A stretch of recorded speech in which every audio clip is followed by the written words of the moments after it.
And we are back. Back in this pretty hefty whiteness.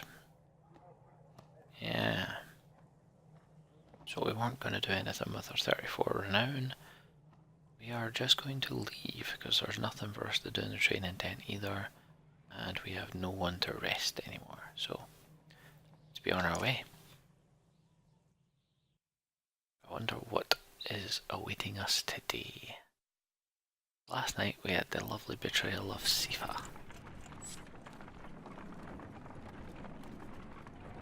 Oh, there is Bindal. The miners of Bindal are a rough crowd. Not a bad place to recruit new blades. Old Wanderer fights his way up next to you. Can't see a damn thing in this mess. Guess old Earrings hasn't forgiven you yet after all.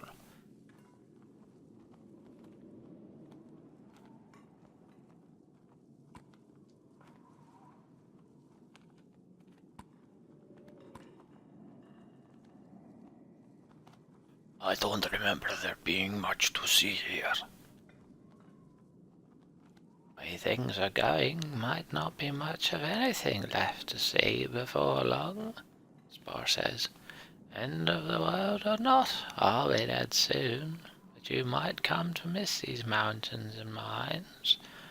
Grunt is your response as you both try to make out shapes in the distance.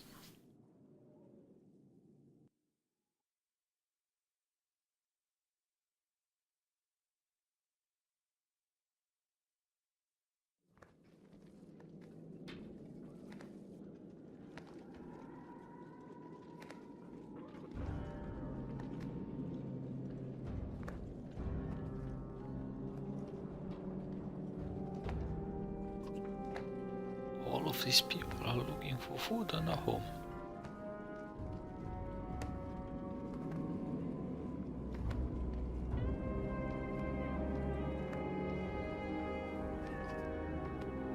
I'm looking for ale. Is that too much to ask?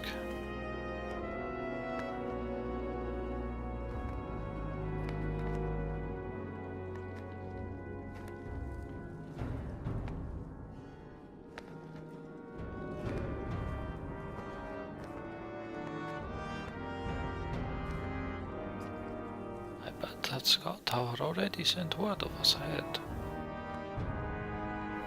Really not very long, those word boxes coming up like. Snowstorm is worse than ever as you arrive at the walls of the mining town of Bindal. Gates are closed and you beat a fist against it. Open the fine gates! You shout.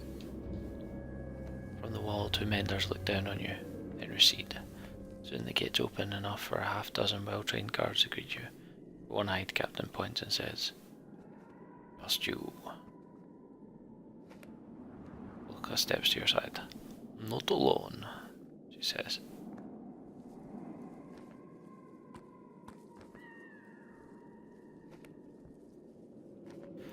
Oh, I see. I'm pretty sure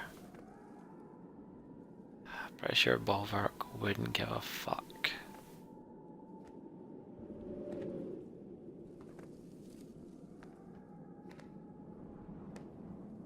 But me, personally, I would take her with me.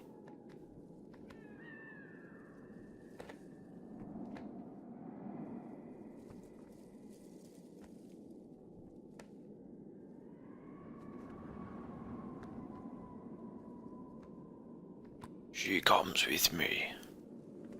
Captain takes a moment to assess the situation and nods. Before following him through the gates, you bark commands to other ravens to stay close and vigilant.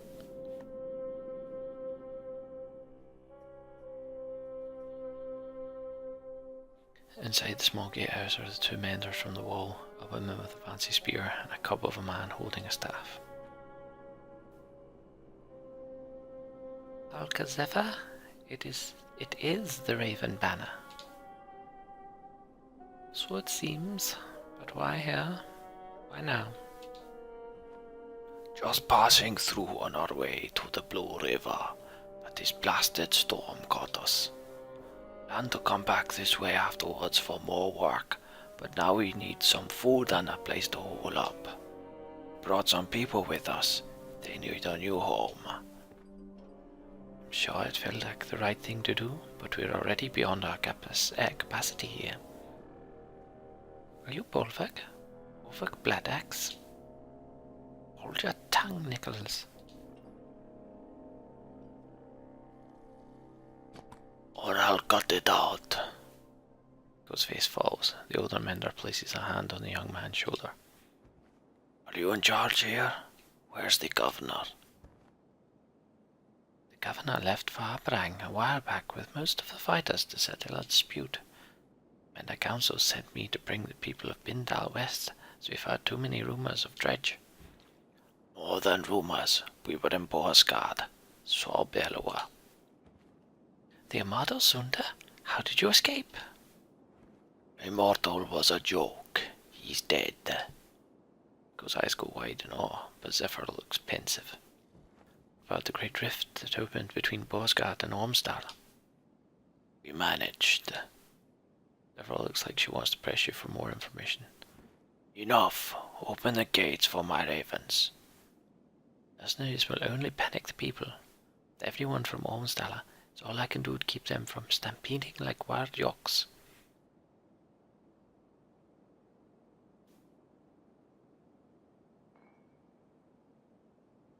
Again, I wouldn't. I'd be fine to camp against the leeward walls. Bolverk would probably attack the walls.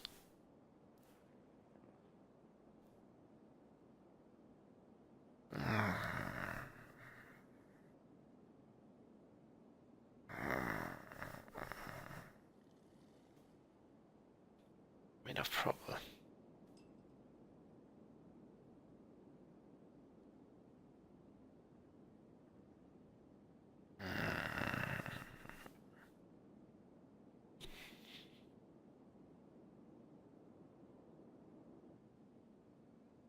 So I got the feeling I've already got that achievement anyway, so thought that we'll just camp against the walls.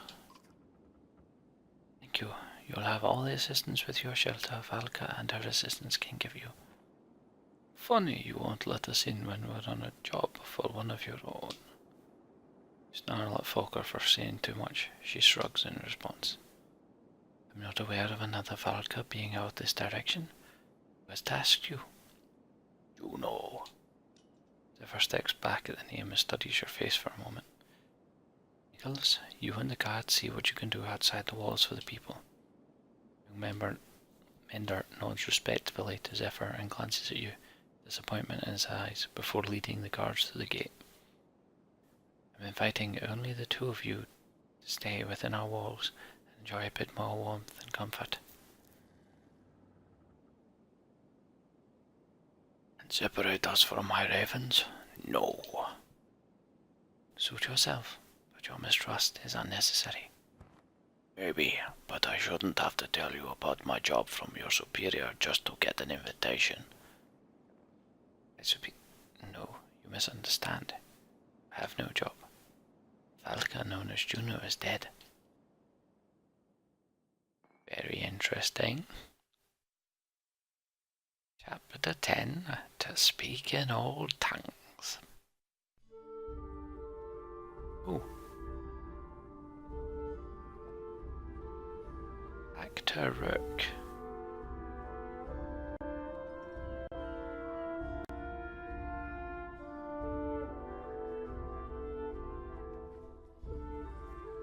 Once energetic Mender approaches, looking both worn and troubled.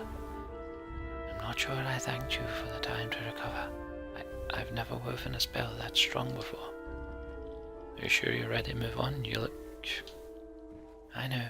I got my reflection earlier. It's a more mature look. Mender grins and a hint of his former youth shines through. Not everyone would have stopped for so long, especially with the ground rumbling like it has.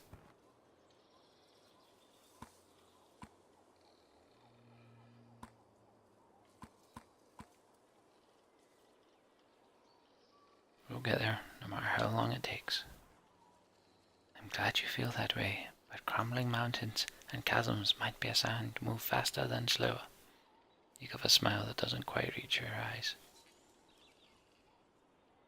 Right, well, thanks again. He walks off, glancing back at you only once.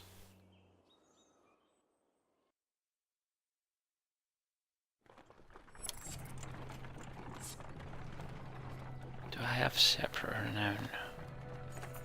Must have, because I didn't have 55. Game trail, one of the few gathered hunters says, looking at a beaten path of grass. No telling what we might find down it, but it will fill some stomachs. Make a wager for who brings back the biggest kill.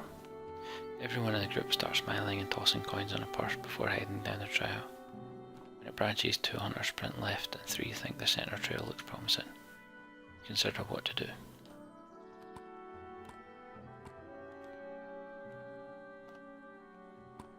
Search the ground for any clues. The hunters took paths with cloven hoof tracks. There's a chance you could kill the largest hog among them.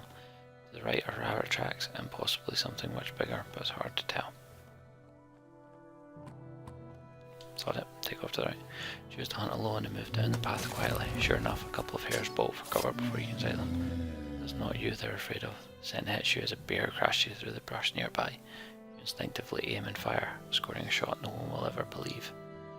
Shot 537 pounds of meat, however, you were only able to carry 100 pounds back to the caravan. One hunter was wounded, but it will heal.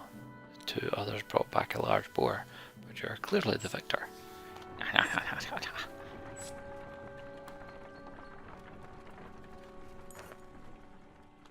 Easy, boy, a clansman shouts as a ox cart nearly topples to one side.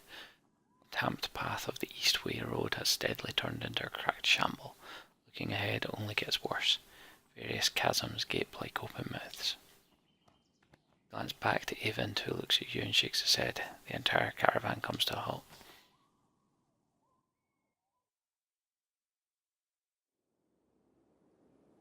We'll be eating our belts before finding a way across this broken road, especially with this many. And there's no telling how far we'd have to backtrack to head north. We'll head south across the Ormsor riverbed. You'll head towards Grumdar on the west. It appears around Hakon's elbow before coming fully into view. Heading south is questionable. Those people. Why'd you say that? Maybe I spent a lifetime there. Plenty of things to eat under logs, but there's also people in the box. His eyes go wide. Skald should hear my rhyme. But what's wrong with heading south? Different ways of living, old ways. Stick to the mud, and cracksmen are less bothersome. I think he's talking about the boggers, the rough, backward people of Swartsbog. Rigby frowns at Aoife. Words like that can find you swollen, filled with poison. Puffs out his cheek and stares at Aoife. This is why Varl tend to keep to themselves. Each human is crazy in their own way. Rigby hunches over with laughter until he suddenly stops, sniffs the air, and marches away. Strange, but it's a fair warning. We're crossing over into lands most of us have never seen. Just because we left those dredge behind doesn't mean we won't have more wars ahead of us. If we had more supplies, I'd say we should stop for a few days and train some of these clansmen to fight. Consider your options.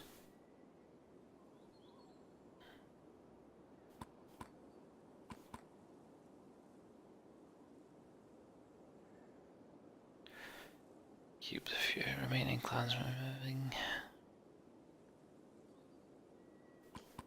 Yeah. He ever looks over the incredibly small caravan. He waits for Hakon to walk away before saying anything. Your responsibility to keep these people alive, you know. Nothing for you to say.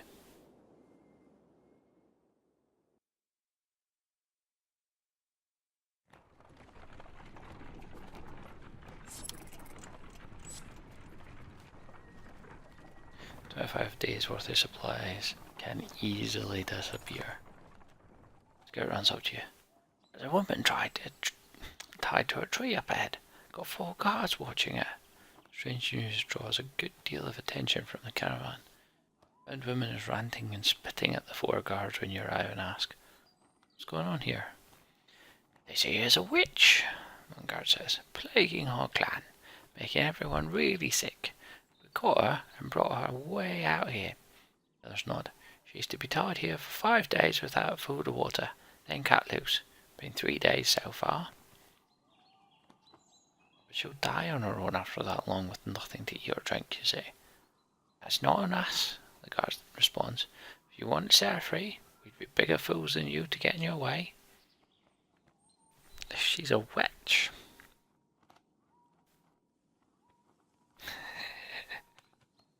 Did she turn someone into a newt?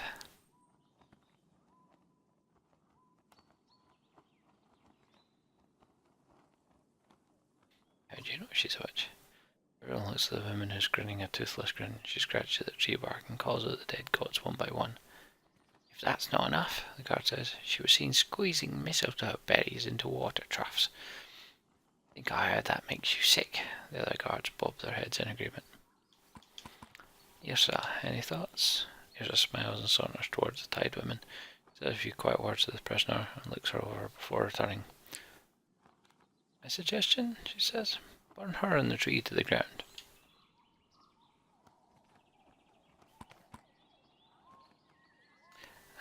Don't like it, but this isn't our concern." "We don't like it either," the guard says, "but thanks for leaving us to it." As the caravan rolls by, women screams, curses and hexes, leaving most feeling sorry for her or scared. Yeah, but sure as hell didn't want to take a witch on board.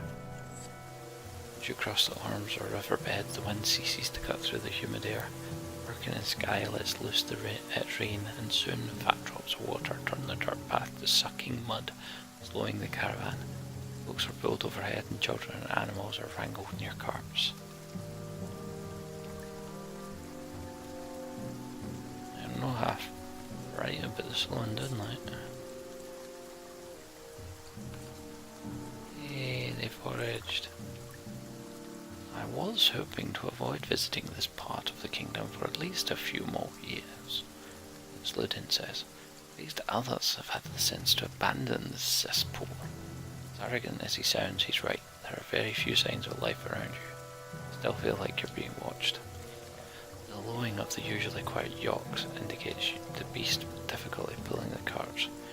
Up to your knees in it when a scout comes to you. "Found some stone markers that led us to a few paths of solid ground over there," points while shouting over the yokes. "And even in Bumpy, but easier than this." "Stone markers?" "Yeah," the man says. "Don't look natural. Don't look like much of anything else either. Just some stones marking a path through this place is all I can figure."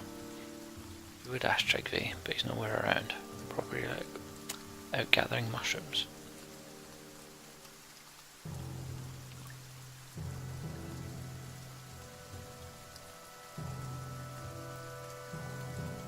Look natural. Nah, let's just push on. The man looks surprised but shrugs it off. The pain continues and the caravan struggles to keep moving.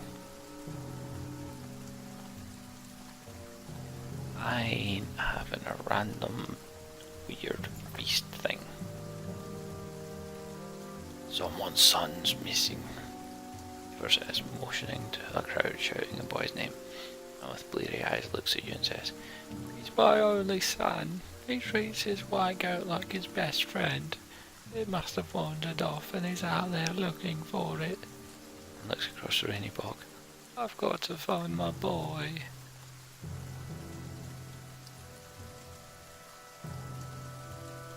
"Wait here, Iver, and I will find him. I'll remember to send someone else to you with bad news from now on," Iver says as the two of you slop through the mud. After a way, you see the boy in the distance. He's pulling a rope leash around the goat's neck. The goat is up to his shoulders in mud. "Come on, boy. What's wrong?" you hear the child ask the goat. "You're thinking. Come on, you have to try." You cannot move any faster to help, and soon only the goat's head is visible. The boy shouts again. My friend, you stupid goat, you're going to die. Tears roll down the boy's face as he sinks up to his neck in the mud. You are ahead of Ivor, but already waist deep, and a few yards away, Ivor is up to his knees.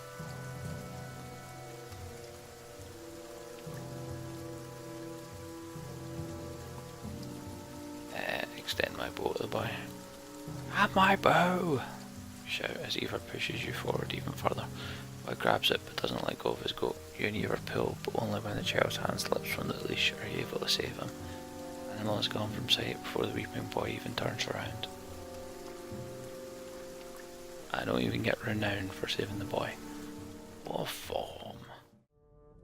That's going to do it for tonight's video. So, hope you've enjoyed it, folks. If you did, a like would be fantastic. If you've got any thoughts about the video, let me know in the comments below. If you want to see more, hit that subscribe button. Banner Saga videos are going up on Tuesdays, but I do daily Let's Plays as well. For now though, take it easy. Adios.